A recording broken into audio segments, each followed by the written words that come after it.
Today on the Idiot's Guide, we are talking about the top 20 most important things to know so you can adult like the rest of us. And what should someone do if they find themselves floating down a river made of wine? 581,000 gallons of wine, that is. I'm your host, Adam Richardson, aka the Prophet Hacker, and I'm joined by the man in charge, Mr. Joe Haslam.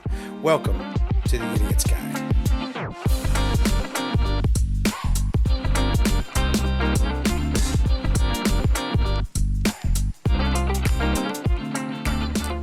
Well, I went ahead and did a little bit of research. I wanted to find out if I knew everything about being an adult, and turns out I don't. Not at all. Not even close. If I was even like 1% knowledgeable in the field of being an adult, well, yeah, like that would be probably smarter than most people, actually, because everyone's about the same in this category. Mm-hmm. No, like that's not saying that like you're not good at this or good at that, but in the grand scheme of your entire life, if you were to lump it all together into one giant achievement, it's going to be just over zero. So yeah, sorry to be that much of a Debbie Downer. This is the Idiot's Guide for a reason. Well, I went to my handy dandy AI and typed in. I was like, "Hey, what are some good tips?" I actually ended up going through a couple different websites and looking at this and confirming some good information. But generally, this is just kind of bullet points for us to have a discussion about these topics. Not necessarily that this is the master plan. This is AI knows more than me, sort of a thing. This is the 20 things that AI says we need to do to be adults. But these are based on if the language model is programmed correctly, what it's going to do is prioritize the most searched items on the internet and therefore produce those things for the average adult. And so hopefully that's pretty close. 20 items that are going to be the most looked into, at least in regards to the current language models that we have, aka Google and Bing and whatnot that's out there. Now, Yahoo, whatever. Before we get too much into this, now remember bullet points and trying to live by one bullet point or multiple bullet points a day. This is not new concept. This was actually Benjamin Franklin's preferred method of self-improvement. So Benjamin Franklin had I know, I'm full of all the founding fathers, aren't I? Well, you might actually make it to 1% there. I look to history. Those who don't learn from it are doomed to repeat it, right? True. So I try to learn as much as possible so I'm not doomed. I agree. But no, Benjamin Franklin, he had a list of, I want to say 10 different categories. And then within each category, it could have been more than that. I was looking at this the other day. I was talking about my daughter with this. But he had a few different categories and then items within each of those categories that he would attempt to accomplish every single day. So that's hygiene, social interaction, intelligence, so reading books, things like that. Mm-hmm. And he literally had a chart. This was a guy after my own heart. He had Excel before Excel was even a glimmer of someone's eye. He had a chart that he would write down his items and then each day of the week and mark whether he accomplished those for that day. So no, not graph paper. That's not what I asked for. What I want is charts with lines in boxes in the shape of like the length of a word. You know, mm-hmm. Can we do that? Just make it. You could use graph paper to create it if you really truly need to. But ultimately, I need it to look like this right here. And everyone's like, "Ooh, how excellent!" Exactly. Yeah. Oh wow. Yeah, so sorry. Maybe we can attribute Excel to Benjamin Franklin. There you go. He's also the father of Excel. Someone out there's like, "Hey, I made it." You're like, "Yeah, if truly we're that popular, cool." Yeah. All right. So this idea is not new, but I think we see from Benjamin Franklin, this is probably a good way of working to improve yourself. Just taking little concepts, little ideas, and working on them day by day. You don't have to accomplish all of them every day, but if you accomplish even one of them each day, that's a good accomplishment. And that's less you work on the next day. And you can perfect yourself and improve yourself over time. So maybe by the time I'm 250 years old, I will have perfected myself. Goals, everybody. That's the number one topic here. There you go. Goals. When you're 250, you should be perfect. Yeah, I think the first goal is actually to reach 250 years old. Okay. All right. Yeah. Fair enough. They're going to do like, oh, never mind. I'm not going there. I'm already, my brain has gone on 2 rabbit trails in the matter of about a millisecond right now. So I'm like, ooh, yeah, no, on task. Okay. Number 1. You'll like this one. All right. Budget wisely. So it says learn to manage your finances, create a budget, and stick to it.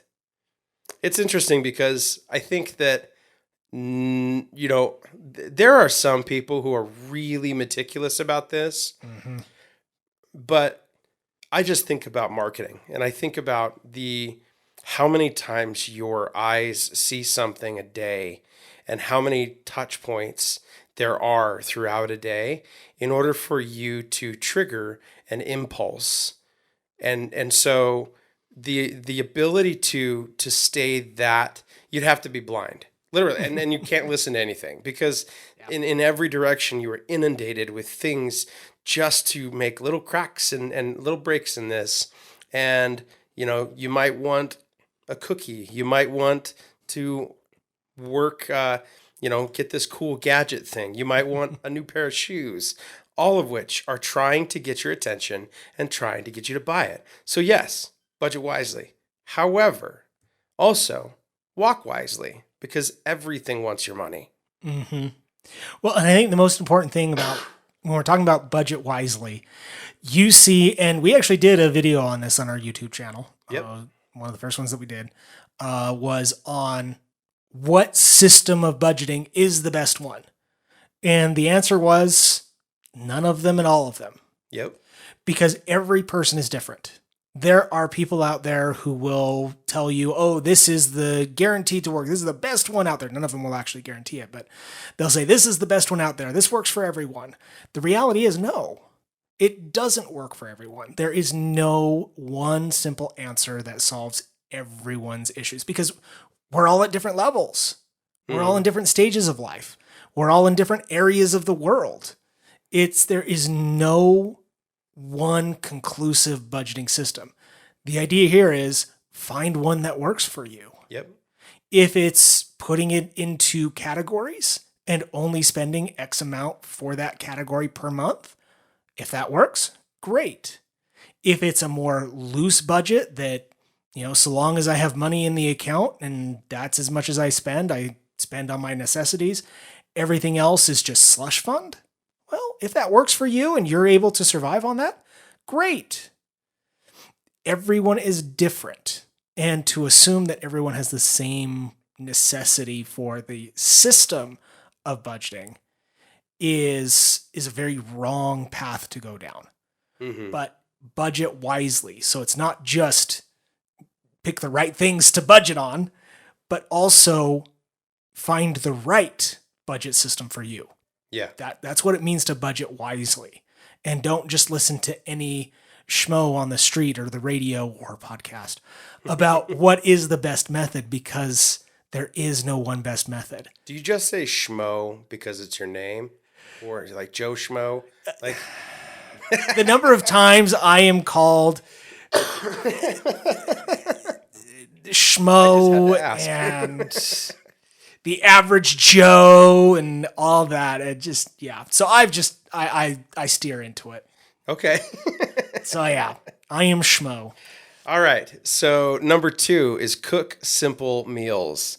Start with easy recipes and gradually expand your culinary skills.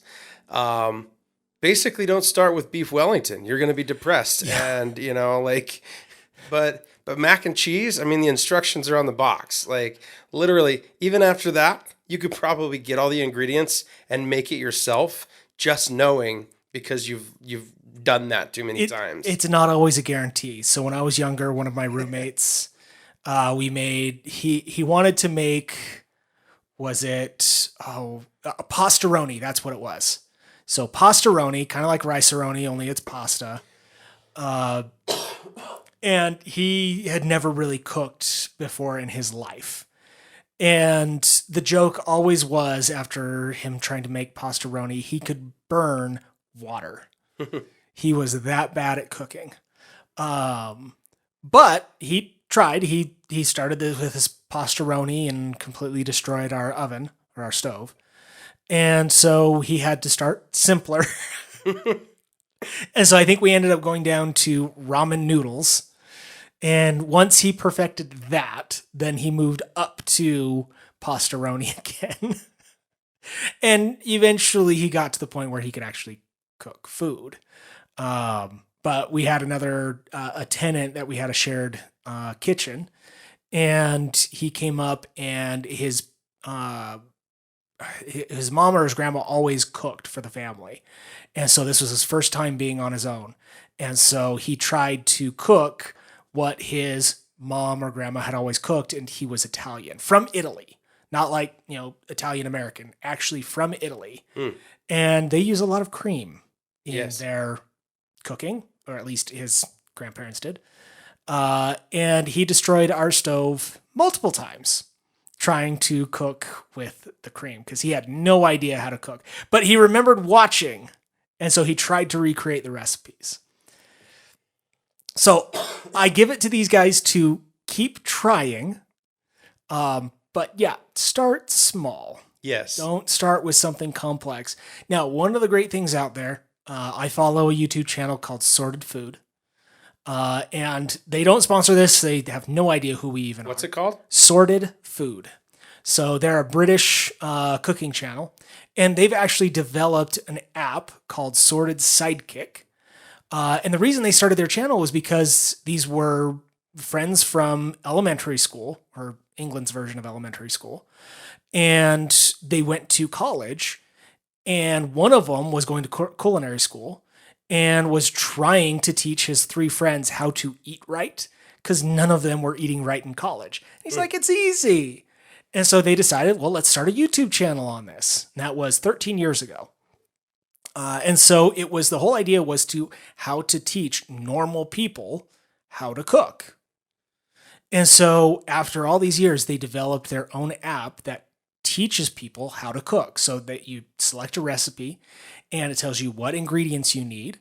And it takes you step by step, both on the app, and they also have it recorded. So it's someone speaking the instructions to you as you're going through this.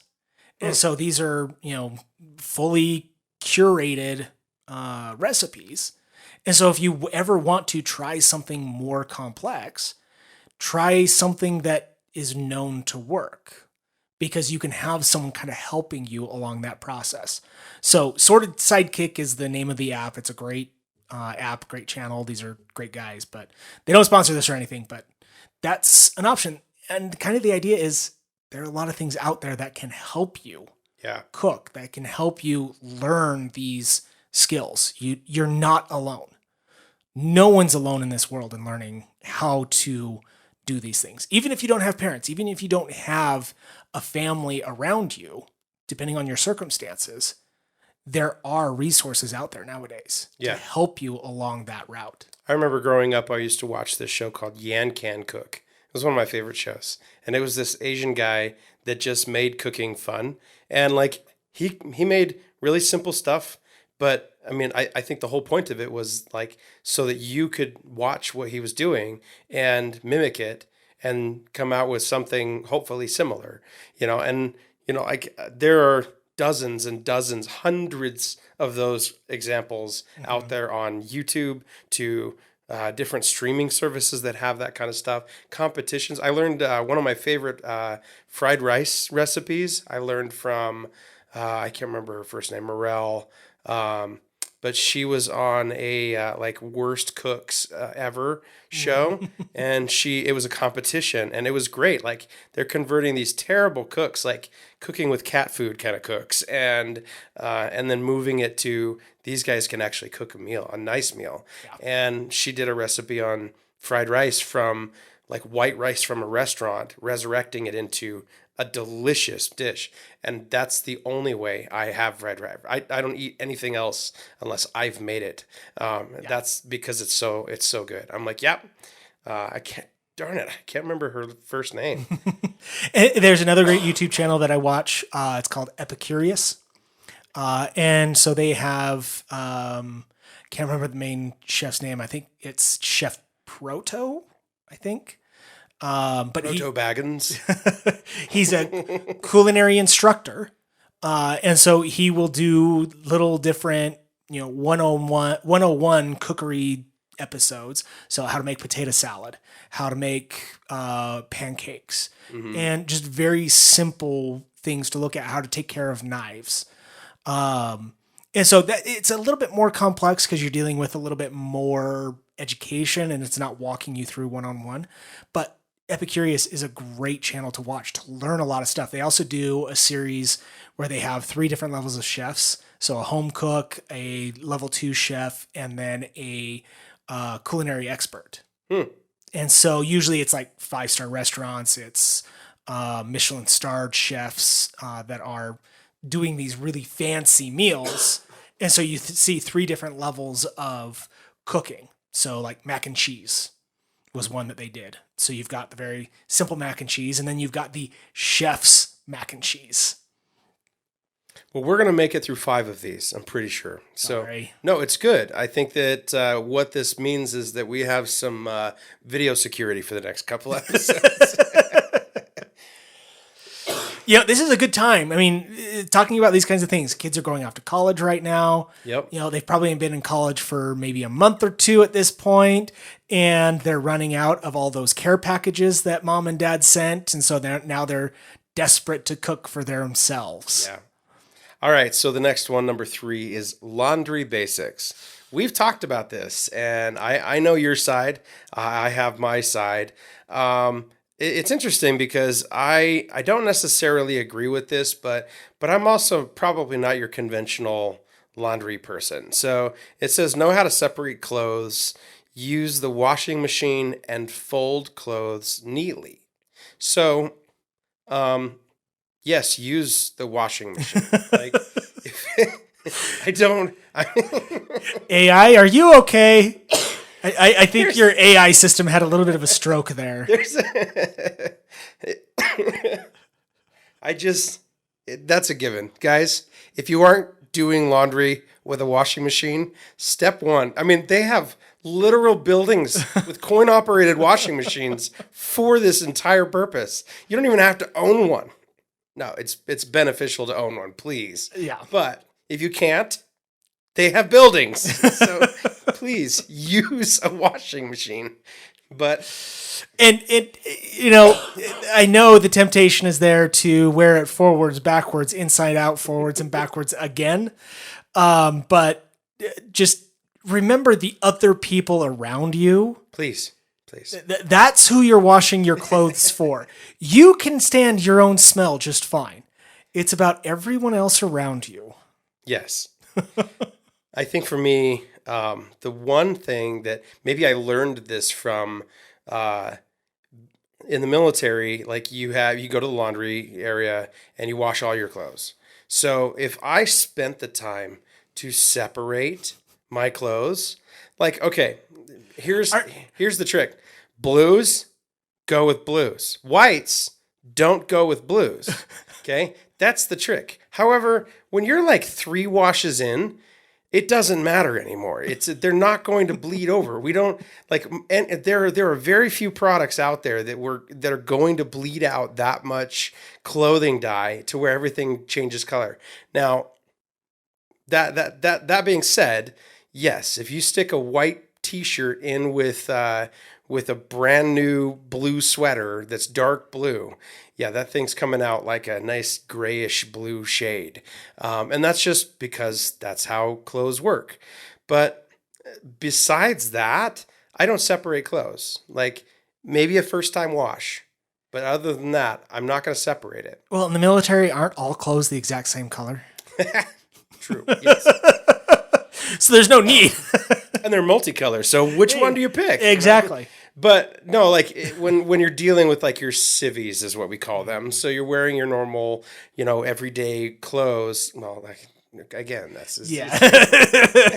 I keep tripping over this. Normal civilian clothing is you can sort it if you truly want to, but maybe I think that's where I attribute it to is going to the laundromat. You have a giant washing machine that will literally do all of your clothes in one load, and you're like, I want to see it do that, and so everything goes in. And everything comes out clean, and you're like, this is amazing. You will lose socks. Guaranteed. Don't know where they go. Sorry. No one knows. That is a given. But same with Tupperware lids. That's they live in the same space. It's the gremlins. Yep. They've got to have their stuff. But if you truly have that much time, separate clothes. That's fine, and that's more water waste. And I'm sorry, maybe I'm a little judgmental about this. First, use a washing machine. Don't separate clothes because it's pointless. But I really like the fold clothes neatly. Okay. Is there a knot neatly? Is there a wad of clothing? Yes. But that's not folding. That's just piles. According to my wife, that is folding. So I am, a little bit of OCD that goes along with the Asperger's, the autism. But all of my clothes have to be properly maintained. Okay. So sometimes I get a little lazy and I don't iron my shirts, which drives me nuts, but I don't always have the time to be able to iron my shirts. But all of my underwear, all of my shirts, all of my socks, everything is properly folded. I even have a t-shirt folder. So if anyone's seen The Big Bang Theory, when there are scenes of Sheldon, after his clothes come out of the dryer and he's sitting there and he's folding all of his t-shirts with the folder, that's me. Did you copy him or did he copy you? No. I don't know who copied who, but I didn't copy him. But no, I've always done that. Everything has to be perfectly folded. Even before I was married and I didn't sift my clothes or separate my clothes, everything was still properly folded, everything properly put away. My wife, on the other hand, everything just gets shoved in a drawer. And see, I separate socks, pajamas, like all one drawer. One drawer. Okay, so that would give me a headache. Like I can't. Like then I'm like just socks alone. I would get mad. Like I would come unglued trying to find the pair. I have a different drawer for my pajamas. I have a different drawer for my underwear. I have a different drawer for my socks. Yep. I have a hanger for my pants. I have hangers for my undershirts, which are different from the hangers from my button-up shirts. I'm a little OCD. I mean, that's impressive. I have a drawer for my undershirts. No. All of my undershirts have to be hanging up. I wear tons of t-shirts, so I have drawers of t-shirts, but they're all folded neatly. And, granted, that there will be moments where I'm like, okay, I just did laundry. I don't feel like, folding them right now. So they'll live in a space until I get that motivation probably the next day. But I'm still like, I'm very much about, making sure that I take care of that. I cannot do one drawer. Oh, goodness. Oh, yeah. It drives me nuts. But, for some people, that's folding. My wife does something similar. She doesn't like it when I pair her socks, and she has like character socks. So it's like, oh yeah, Simba goes with Simba, whatever. Okay, I just admitted that my wife has children's socks. So what? She would say, "Damn straight." But if I take my socks and I take her, like what I do with mine, and mine I have, 7 or 8 pairs of the same socks. So I don't have to worry about like, oh, this character goes with this one. She, if I do that and match the characters and like just a little fold, like so that they stay together, they hold hands. Nope, nothing. Like she's like, are you kidding me? Like, why are you doing this? Like, this messes up my stuff. And so like, she's not like crazy. She doesn't go nuts about it, but it is something where she's like, she will literally just undo it and just put all the socks and underwear in the same drawer. And I'm like, good Lord, woman. Like, see, when it comes to my socks, I'm a little weird because even though I wear mostly black socks, so they're all just the same kind of socks, I can always tell which ones have been worn more than the others. And so just by the way that the elastic on the top of the sock is, I can tell which sock goes with which sock. And so I have to hunt for all the socks to make sure that it is the exact sock that goes with the exact other sock based on the width of the elastic. This one has at least 3 months more wear than those ones do. Yes. Yes. Okay. Then I need to find the other 3-month wear. Exactly. Okay. I mean, hey, like... So see, here are the spectrums of maintaining your laundry. You can fall anywhere in here. I think the big thing is just do it.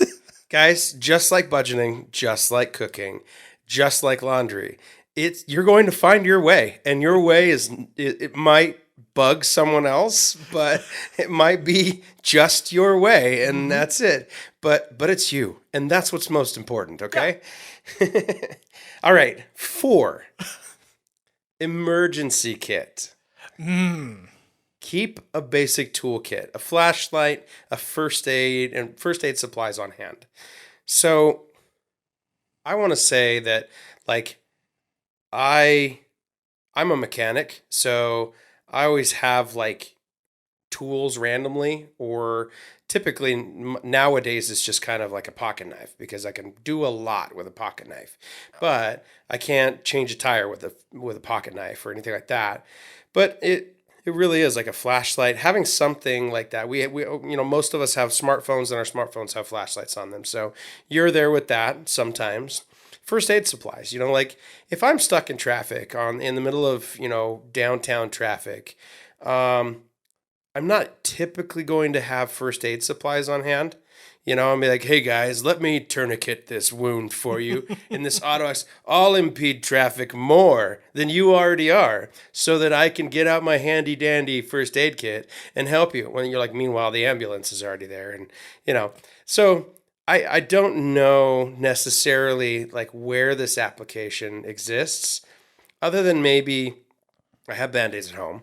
I have medical stuff at home to take care of basic, up to and including like butterflies that if you get a gaping wound, and I have a whole toolbox at home and lots of flashlights. Oh, and guys, flashlights aren't always the most dependable. Candles, oddly enough, are very rare nowadays. Mm-hmm.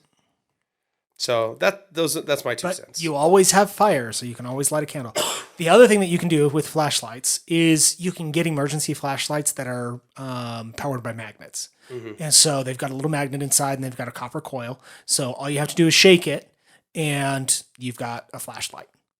You showed me your flashlights the other day, and I was like, I have to get one of those just because that is way cool. And it's the ones you have are like, they're LEDs. Yep. They've made these the crank light ones with light bulbs and that kind of stuff. You crank it for 45 minutes, your arm's aching and cramping, and you're like, good, I have 3 minutes of flashlight power left and a radio signal. Which one should we do? But yeah, these flashlights are great. So in my household, I am extremely accident prone, as is one of my daughters. And so we're actually required as foster parents to have these, but we would have them anyway. We have first aid kits on every floor of our house. We have first aid kits in every vehicle. And I have first aid kits in all of my backpacks. We have a lot of first aid kits. My wife is very much like that because she's also an animal nurse or what they call Oh a yeah. vet tech. So she is definitely like on hand, can take care of stuff. Oh yeah. Yeah, and so I have tools. I've gone through. I don't have a multi-tool anymore because I traveled a lot on airplanes, and I would always forget to take them out of my travel bag or my pocket. So I lost 3 at airports. And after that, I just stopped carrying a multi-tool. But I used to always carry a multi-tool with me, so it had the pliers, it had the little scissors, it had rulers, it had pliers. I mean, everything on it. It was great. Now I don't travel as much, so it's not as much of a need to have those. But when it comes to first aid kits, those are really important to have anywhere you go. So again, I used to be an avid hiker, so I'd backcountry hike on deer trails in the middle of nowhere. And you always want to make sure you have plenty of stuff with you. So I always carried 3 times as much water and food as you would need for however long you're going to be out there. Because if you're out there, if you're doing a day long trip, then you need to anticipate that you could get lost and be out there for 3 days. And so that gives you, if you know you're lost, you can ration that for multiple days and be able to survive for a long period of time before you have to start foraging and give people a chance to find you or to work your way out of that scenario. And so being prepared, having those, toolkits, having the first aid kits if you get injured, having the extra food, the extra water, all those things definitely vital for anything that you're going to do because you don't know what's going to happen. And so Yeah. you want to anticipate it. I mean, this goes beyond emergency kit, but we live in a state where it's very strongly encouraged to have. I used to do cabinetry installs, and so I have seen bunkers of stuff, and I mean, it's impressive. Like even okay, I even uh, did some cabinetry installs inside of a company that supplies those bunkers. So they ended up like, oh, hey guys, you guys want any freeze dried this and that and this that? By the way, freeze dried strawberries are the bomb. Okay, like Some of that freeze dried stuff is just awesome. There's a brand, I can't remember what it is, but they have them at REI and like Dick's Sporting Goods, any of these outdoor stuff, Big Five. But it's got like a sunset on it, I think is the logo. yeah, Those are it's awesome. local. I want to buy those and just take them home to eat them as a regular meal. If they weren't $10 per pack, I would do that. The bucket of strawberries is very expensive, but it goes on ice cream, it goes on cereal, it goes on oatmeal, it's everything. Now, you probably hate these at this point, but back when I did a lot of hiking, one of the members of our hiking group was Air Force Reserve, and so she always got us MREs. Oh yeah, those are delicious. Oh, MREs are just awesome. They are. I mean, the old like 1960s, 70s MREs. Oh yeah, horrid. But sea ration. Modern MREs, oh, those are good. So I went through. They did a kind of a shift in their menu. Let's say that about right around the first 2 years of me serving in the military, and they went from even the packaging changed. So they had these like just dark brown, just terrifyingly intimidating looking things, and it's supposed to print on there like in dot print the what is inside of this, and and then all of a sudden we were like you're looking at this brown bag trying to like move it in the light to see what it I think this is chili mac, and some of the stuff is great, other things absolutely terrible. Like you couldn't, no, nothing's gonna work. And so I I remember getting really, really good at making those into fantastic meals. And honestly, I would say if you want something like that part of your emergency kit, yes, that's probably one of the best because every single MRE is 2,000 caloric intake per day. So it's built to give you a meal for your entire day right there in one bag. And it has a warmer in there, which honestly, if you tie them all together, make them a big giant thing, add water and make it closed off, it will make a huge explosion. Just take it from experience. Good to know. We used to call them MRE bombs, and they were fun until, somebody gets like really hot water blown up all over them, and then they're like, my face is on fire. Anyway, yeah, the paperwork behind that is just absolutely horrible. So don't do that. But but MREs, yes. My son actually just recently he was doing this like mountain climbing thing or something like that, or rock climbing, doing great. Like he was like really enjoyed it. Their last session, they went on it, and he came home with an MRE from that adventure, and he's like, this is so good. I was like, what is it? He's like, it's like chicken cavatelli. I was like, that one's okay. That one's all right. Kind of has a tuna fishy flavor a little bit, but it's not bad. It's just the canned preserved meat, the chicken. But it was like, all in all, like, adding MREs to an emergency kit is smart. Dehydrated goods to your bunker, yes, absolutely. Bunker, I don't know if that's absolutely necessary. I may not agree completely, but some of the food is fantastic. So if all goes to double hockey sticks, then I'm knocking on some neighbors because I know some bunkers. There you go. So, but that's it. All right. So last one for this this glorious section before we move on to the the subtopic of our episode here. Time management. Which is interesting because I have to watch and manage the time of our episodes, every single episode. And we got really out of hand for a good minute. But now we're doing a lot better. I mean, right now we're running nearly perfect on time. We'll see how bad we run away with this. But I think our listener can tell which one of us has good time management and which one of us doesn't have good time management. I think the problem is like we excel in different areas of that because there are things that I'm sure you have great time management for, and then there are other things that I have great time management for. But it's more about all, and so it's the lacking in our areas that we're like, oh, that would be perfect if it was all one. Yeah. This says use calendars and to-do lists to stay organized. I hate to-do lists, but I have to have them because otherwise I don't stay on task. Just like this podcast, I could go completely sideways on a rabbit trail for a just completely ridiculous amount of time, burn it completely gone, and then be like, where am I? What were we talking about? And so to-do lists are super duper important for that and many other things, keeping us on task, keeping us focused when we get up in the morning, and let me ask this. Do you use a to-do list, Joe? I have to. Yeah. Okay.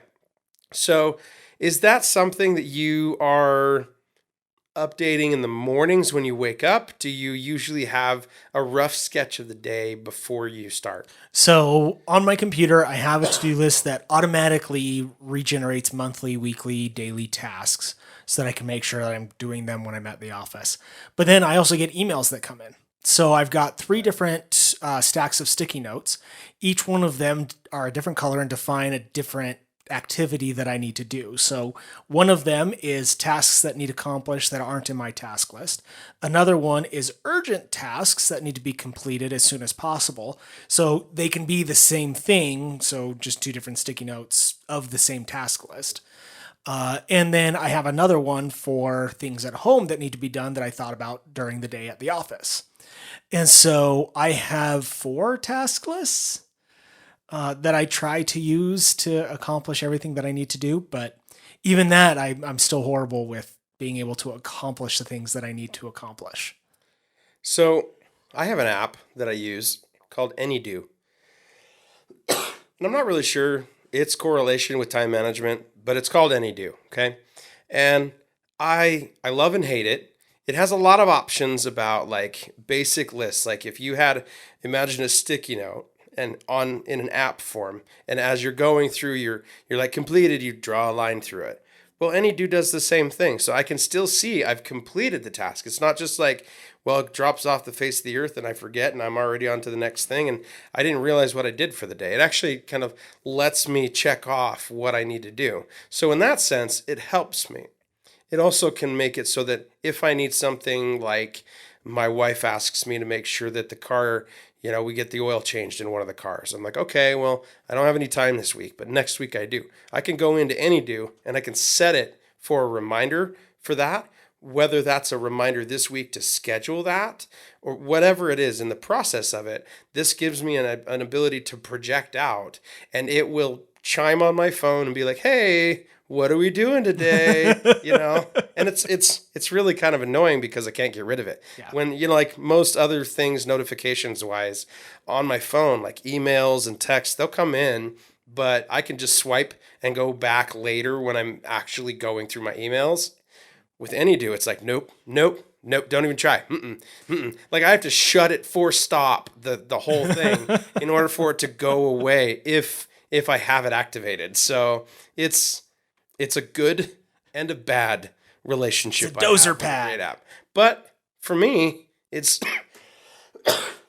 my sticky notes. It helps me prioritize, and it helps me put some of these things that I need to take care of right in the front of what I do.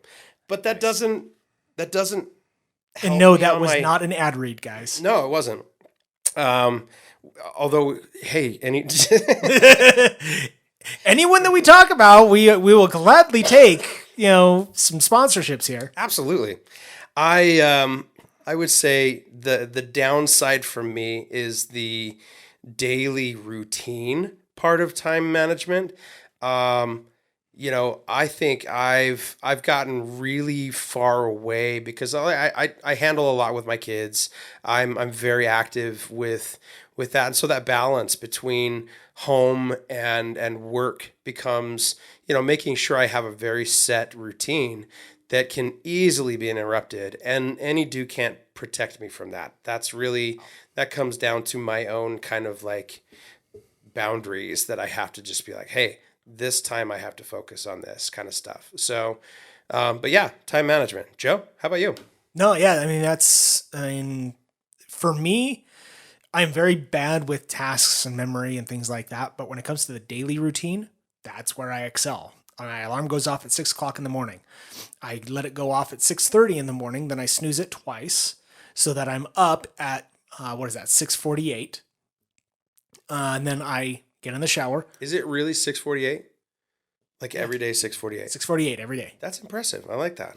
And so that's exact. I really appreciate that. And so I get up, I shower, wake up my daughter. It takes me about 20 minutes to shower. I need to make sure that I am done by 7:10 so that I can go wake her up so that she's ready by 7:15, 7:20 so we can be out the door, hit McDonald's on the way to school so that she can have her morning breakfast, and then drop her off at school so that she's there by 7:30, which is when school starts. Yeah.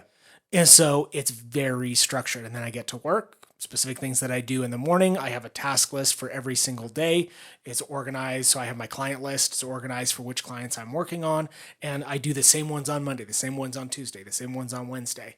And it is organized, structured. I'm done 5 or 6 o'clock. That's the only area where it's, a little wiggle room there. And then we usually have something going on. Either we're going to work in the yard, do shopping, something like that by the end of the day.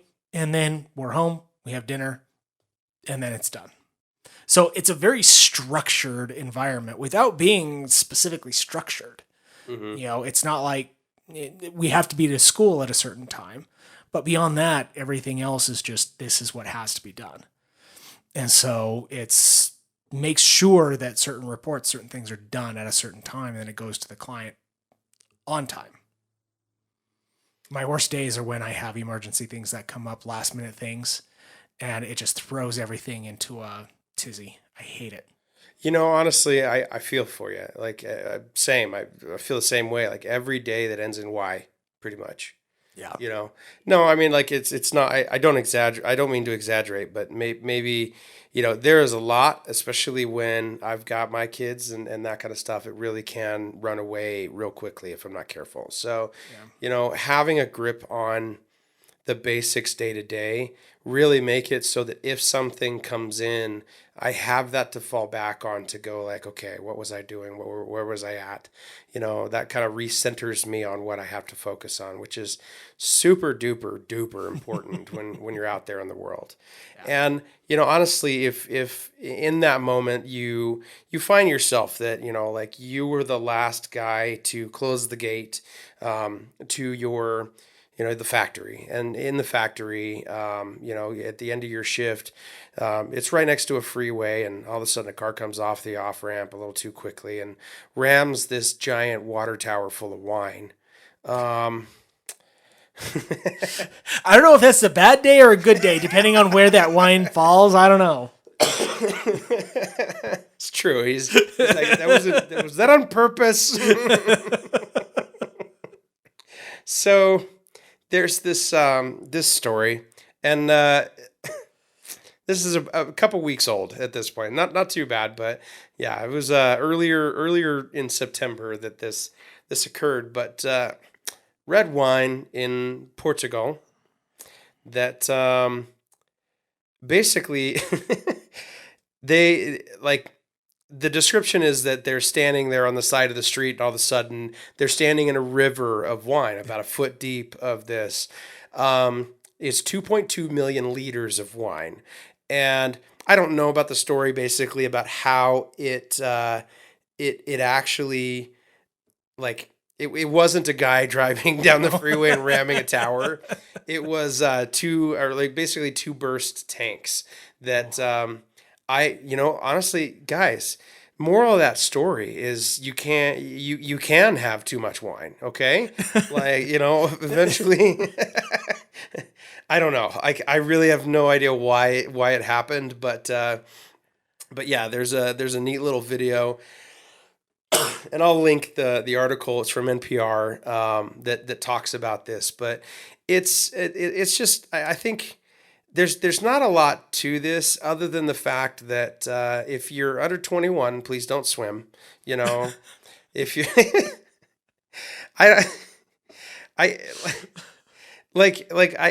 I would love to be just kind of like just see this actually happening and see how this just ended up happening. But honestly, like even the article is kind of like, well, that's what happened, and it flooded the streets and washed away, and that made a really probably sticky situation. Definitely after that stuff dries up, because wine doesn't necessarily just dry up and just go away. It's sticky. It's got other things in it besides just water.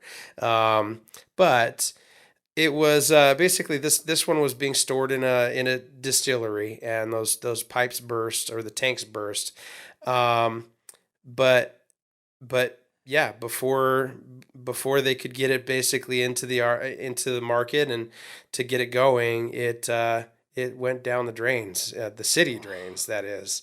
And it's interesting. A lot of this is more just stats. The article is like, oh yeah, well, this makes up 34% of the market share of wine and the consumption in free fall in Europe and all this stuff. And so the repercussions of 2.2 million liters of wine going down the drains in the city. I don't know. Maybe it was just a bad vintage and they wanted to get rid of it. Probably. They're like, hey guys, the wine taster's coming in.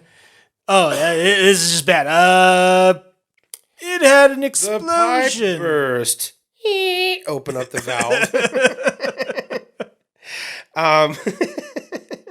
So it said they were able to corral some of the wine and take it to a treatment plant so they could try to reuse it. So, guys, a little hint of grass. There's some tar and some vehicle wear and tear and just road. I'm getting a hint of rubber. Yeah, some shoe leather. I mean, I've heard quite the bouquet in that. I've actually.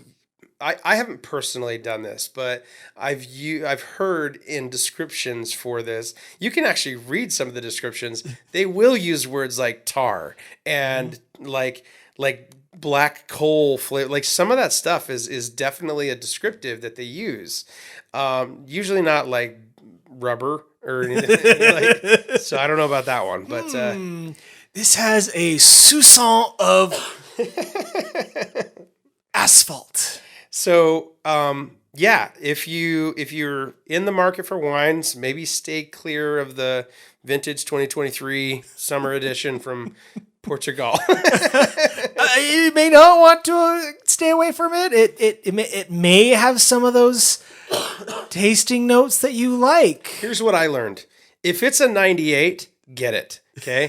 So anything in the high 90s, when it scores a high 90s, it is really hard to get that kind of a point scale on when it comes to wine and any sort of drinks. Like there's point scales for liquor that are like that, but the points are the best indicators.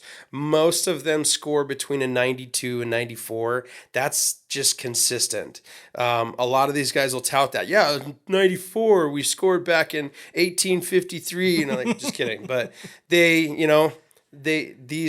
different wines, when they're put up against the I don't know what you call those individuals, sommeliers or whatever they are. Sommeliers.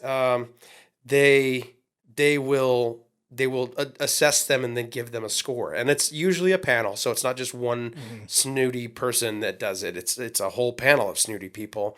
I'm sorry, I met some. There was one that worked for a liquor store that I worked for, and I got more sales than he did. So I'm like, hey, buddy. Yeah. And sommeliers may hate to hear this, but they've done blind studies, and the sommeliers don't actually know what's going on. So sorry if our listener is a sommelier, but it truly is hey guy, we still believe in you though, okay? Just like you believe in us. That's right. No, this is one of those things that like if you're out there in the market looking for Portugal wine vintage 2023, look for a high score. Maybe it's not this one, but maybe it is. Maybe it is a high score. If it's a 98, buy it. Yes, buy it. Who knows? Maybe those hints of manure from the field are just adding that extra. Is that cow pie and hay? Makes it a bitter wine. Well, all right. Well, we have reached the end of our show for today. We need to stop before we get worse. Hey, guys, life's too short. Keep laughing and keep learning. And remember, idiots have way more fun. Check your shoes.